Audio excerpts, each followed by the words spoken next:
여러분 안녕하십니까, 강신업 변호사입니다. 손현보 목사의 구속영장 청구, 이거는 종교의 자유를 시험하는 칼날이 될 것이라고 최원호 박사가 글을 쓰고 있는데요. 너무 당연한 말입니다. 지금 대한민국 이 기독교계는 갈갈이 찢겨 있습니다.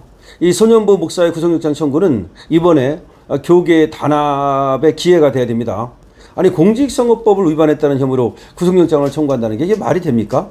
더군다나 공직선거법 위반이 본인이 공직에 나간 것도 아니고, 다만 지금 공직에 나갔던 사람을 초청해서 대담을 가졌다는 건데, 그것도 교육감 선거에 나갔던 분을 말했죠. 그것이 공직선거법 위반이 된다 하더라도 이건 불구속 재판이, 불구속 수사가 원칙이거든요. 그럼에도 불구하고 굳이 구속영장을 치는 걸 보면은 이거는 종교의 자유가 시험대에 올랐다는 말이 맞는 겁니다. 부산경찰청이 세계로교회 손현보 목사에 대해 구속영장을 청구했습니다. 이건 단순히 한 교회의 문제가 아닙니다. 이번 사건은 한국 사회의 종교의 자유와 민주주의의 건강성을 시험하는 하나의 중대한 분기점이 될 겁니다. 목사가 도망갈 이유도 없고, 발언은 이미 영상으로 남아있어 증거인멸 가능성도 없습니다. 그럼에도 가장 강력한 법적 수단인 구속영장이 청구된 것은 과잉대응이라는 비판을 면하기가 어렵습니다. 구속영장은 범죄의 중대성과 도주, 증거인멸 우려가 있을 때 발부가 됩니다.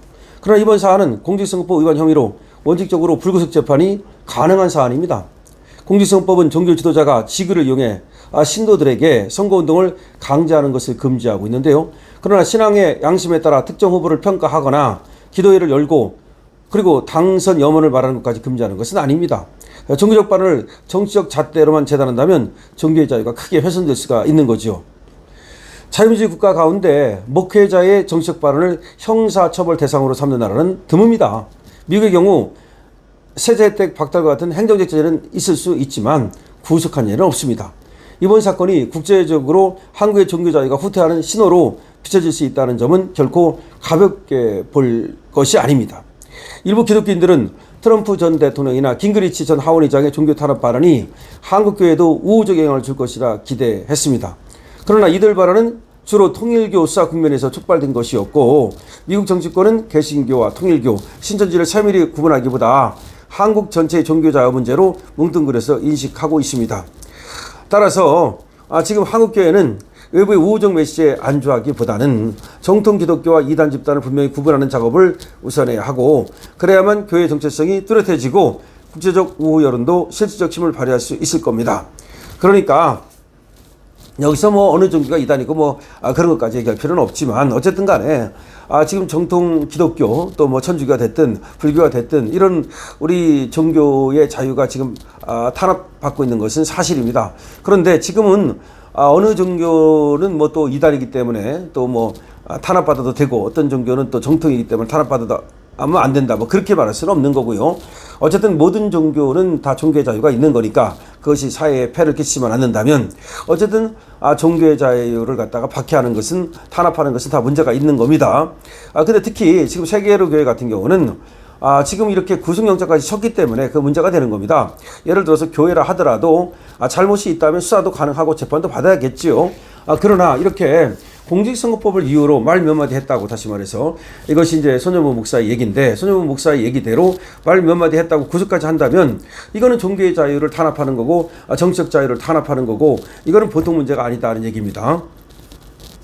한국교회는 이번에 하나 되는 기회로 삼아야 된다. 그러니까 분열해서는 안 된다. 이번에도 말이죠, 이렇게 교회 목사가 구속영장을 청구가 되는 이런 일이 벌어졌음에도 불구하고 일부 지금 에서만 얘기를 할 뿐 교단에서 전격적으로 나서지를 않고 있는데, 이거는 문제가 된다는 얘기입니다. 이제라도 교회는 말이죠, 특정 정당이나 진영의 이해관계를 넘어서, 그러니까 나는 진보다 나는 보수다 이걸 넘어서 종교자유와 하나님 나라라는 공동의 가치를 지켜야 한다. 죽으면 죽으리라는 각오로 교단과 교회의 울타리를 넘어서는 단결이 필요하다. 손현보 목사 역시 교단의 이익을 내세운 것이 아니다. 그는 나라와 민족을 위해서 하나님 나라가 하늘에서 이루어진 것 같이 땅에서도 이루어지기를 소망하며 행동한 사람이다. 이번 사건을 계기로 한국교회는 다시 하나가 되어야 된다. 한국교회가 다시 하나가 된다는 걸 얘기하고 있는 겁니다. 이번 영장 청구는 세계로 교회만을 겨냥한 것이 아니다. 이미 극동방송이나 여의도 순복음교회도 해병대 사건과 관련해서 구명로비 의혹으로 압수수색을 받았다. 관계자 소환 일정이 이어지고 있다는 관측도 있다. 이는 단발성 조치가 아니라 정권의 독립적 목소리를 내는 교회와 기관들을 차례로 길들이려는 흐름으로 볼 수 있다. 특정 지도자 개인의 문제가 아니라 종교자의 전체를 위협하는 신호탄이라고 보아야 된다. 그러니까 지금은 손현보 목사지만 다음은 또 다른 목사가 될 것이니까 이거 손현보 목사만의 얘기가 아니라는 것을 알아야 된다 이 말입니다. 그러니까 모두 똘똘 뭉쳐야지 강 건너 불 보듯이 나는 진보야 어쩌고 하면서 나는 진보니까 이재명 편이야. 그렇기 때문에 손현보 목사를 갖다가 압수수색하거나 말거나 또 구속영장을 치거나 말거나 나는 상관없어. 이런 식으로 하다가는 결국은 모두가 잡혀먹고 말 것이다. 이런 얘기가 되겠습니다. 손현보 목사 구속영장 청구는 단순한 법률 사건이 아닙니다. 한국교회와 사회 전체가 종교 자유를 어떻게 지켜낼 것인가, 교회가 여전히 마지막 저항에 보루로 설 수 있는가를 묻는 시험대입니다. 교회가 두려움 속에 침묵한다면 이번 사건은 시작에 불과하게 될 겁니다. 그러나 교회가 단결해서 권력 남용에 맞서고 제도적 수단을 적극 활용하면 상황이 달라질 수 있습니다. 교단이 중심이 되어서 전국적 청원과 서명운동을 벌이면 수십만의 목소리는 대통령실과 경찰청에 강력한 부담이 될 겁니다. 반대로 목사들이 나만 아니면 된다는 태도로 물러선다면 다음 표적은 결국 그들 자신이 될 수밖에 없습니다. 더구나 내년은 지방선거 해인데요. 교회가 예배와 광고 시간을 통해 부당함을 알리고 성도들이 제도적 참여에 나선다면 그 압력은 곧바로 정치권에 전달될 거라는 겁니다. 민주주의는 국회를 통해 권력을 견제하도록 설계된 제도인데 교회는 이를 정당하게 활용해 국회의원들이 행정부를 강하게 견제하도록 만들어야 한다. 그럴 때 권력은 비로소 태도를 바꾼다는 겁니다. 이번 선거를 계기로 무늬만 기독교인 정치인들을 알곡과 가라지처럼 분별해야 된다는 겁니다. 이제 앞으로 이제 선거도 다가오고 하는데 지방선거를 기점으로 해가지고서 알곡과 가라지를 분별해야 된다. 이런 얘기입니다. 그래서 그야말로 이 가라지들이 진짜인 것처럼 하는 것, 이게 전부 다 갈라내야 된다. 진정한 어떤 그 기독교인, 진정한 어떤 종교인들이 나서서 이제 종교의 자유를 지켜야 된다는 얘기입니다. 종교의 자유는 헌법이 보장한 기본권이자 민주주의의 토대입니다. 교회가 하나님 말씀을 중심으로 다시 하나 되어서 죽으면 죽으라는 각오로 신앙의 본질과 자유를 지켜내야 된다는 겁니다. 한국 사회는 기독교를 더 이상 길들이거나 이용할 수 없는 존재로 그래야만 존중할 것입니다. 그때 교회는 다시금 사회의 희망이자 민주주의 거룩한 방패자로 서게 될 거라는 겁니다. 자, 최원호 박사의 이분이 심리학자고 칼럼니스트인데요. 이분이 이제 이 글을 쓰는 이유는 뭐냐? 손현보 목사에 대한 이 구속영장 청구, 이게 어떻게 가능하냐? 이게 가능하다는 얘기는 그만큼 교회가 똘똘 뭉치지 못하니까 이런 거 아니냐. 한번 생각을 해보십시오, 여러분들도. 아니, 공직선거법 위반했다고. 그 공직선거법도 본인이 나간 것도 아니고 다른 사람 나갔는데 그 사람을 갖다 교회에 초청해가지고서 대담을 했다고 해요. 그럼 그 사람을 예를 들어서 좀 도와줬다고 칩시다. 그래가지고 설사 문제가 있다고 칩시다. 그럼 그걸 법원에 가서 따져봐야 되잖아요. 왜냐하면 종교의 자유라고 하는 것도 있고 정치적 표현의 자유라는 것도 있으니까 그것이 과연 정말로 공직선거법을 위반했는지를 따져봐야 되잖아요. 그럼 따지려면 뭐 예를 들어서 수사를 하고 뭐 재판을 하고 뭐 그것이 필요하다 하더라도 구속까지 시킬 필요는 없잖아요. 더군다나 공직선거법 가지고 뭐 돈이 왔다 갔다 한 것도 아니고 또 본인이 지금 뭐 출마한 것도 아니고 이거를 구속시킨다? 이건 너무 이례적이라는 거죠. 여기에 대해서 이 칼럼니스트는 뭐라고 말하고 있냐면 한국교회가 결국 분열됐기 때문 아니냐 이게. 예를 들어서 진보는 아니고 뭐 진보들은 이재명 편이고 예를 들어서 민주당 편이고 뭐 정의구의 사자단 같은 데도 다 그쪽 편에 서가지고 좌파 편이고 좌파가 엄청 많잖아요. 지금 우리나라 교회에. 그래가지고서 결국 단합이 안 되기 때문에 이와 같은 구속영장 청구가 들어오는 거 아니냐. 단합이 안 되기 때문에 이재명의 저는 어떤 정치적 박해, 종교의 자유에 대한 박해가 들어오는 거 아니냐. 그리고 똘똘 뭉치지 않는다면 바로 다음은 당신 차례가 된다. 이번에는 손현보 목사의 차례지만 다음은 당신 차례다.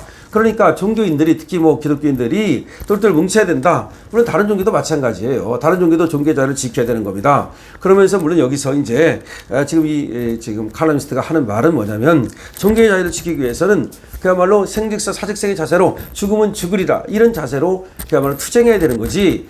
그냥 나는 뭐 아니니까 나는 저 사람하고 친하지 않으니까 이런 식으로 하다가는 결국은 종교의 자유 자체를 갖다가 완전히 박탈당하게 될 것이다. 그렇게 지금 이 나라가 가고 있다. 분위기가 그걸 걱정하고 있는 겁니다. 그렇습니다. 손현보 목사 개인 한 사람의 문제가 아니라는 겁니다. 사실은 손현보 목사가 예를 들어서 구속되면 말이죠. 원래 이건 이재명 정권에 오히려 더 부담이 될 수도 있어요. 손현보 목사가 구속되는 순간 이 손현보 목사가 구속됐다는 것이 전 세계로 지금 나갈 거거든요. 지금 더군다나 트럼프는 완전히 지금 기독교에 꽂혀가지고 성경 말씀대로 하나님 말씀대로 그렇게 대통령을 하겠다고 지금 그러고 있는 입장인데 한국에서 뭐 별것도 아닌 거 가지고 구속이 됐다 목사가 이 얘기를 들으면 이것이 미국에도 이재명한테 어떤 영향을 미치겠습니까? 그러면 결국은 이건 이재명한테 부메랑이 되거든요. 그래서 도대체가 이재명이 도대체가 이런 것들을 바라는 건지, 그러니까 손영무 목사의 구속을 이재명이 바라는 건지, 아니면 이재명이 그렇게 또 시킨 건지, 뭐 시킨 건 아니겠다 하더라도 저렇게 되면 자기한테 그것이 부메랑이 되고 별로 좋지 않을 것이라는 것을 모르는 건지 참 이상하다는 생각이 드는데요. 어쨌든 손영무 목사 내일입니다. 8일 영장실질심사가 있는데 여기에 부산에 많은 사람들이 모여가지고 영장 기각을 이제 외치게 된답니다. 그런데 사실 그렇습니다. 물론 영장 기각되는 것이 좋겠지만 손영무 목사가 설사 만에 하나 구속된다 하더라도요, 이거는 말이죠, 교계의 폭발을 갖다 불러오고 이재명 정권의 어떤 끝장을 불러올 것이기 때문에 이거는 사실 이재명 정권한테는 아주 나쁜 것인데 어떻게 될지 모르겠습니다. 어쨌든 여러분들께서는 말이죠, 손영무 목사의 구속 이거 기각 영장 떨어져야 되니까 그렇게 기도해 주시고요, 응원해 주시기 바랍니다. 강시엽 TV에 대해서는 222번 이겨라로 응원해 주시고요. 그리고 좋아요와 구독으로, 아직까지도 좋아요 안 누르신 분은 사실 좋아요는 들어오자마자 탁 눌러야 되는데요. 좋아요 눌러주시고요. 그리고 구독 아직 못하신 분께서는 오늘 바로 구독해 주시기 바랍니다. 강시엽 TV입니다.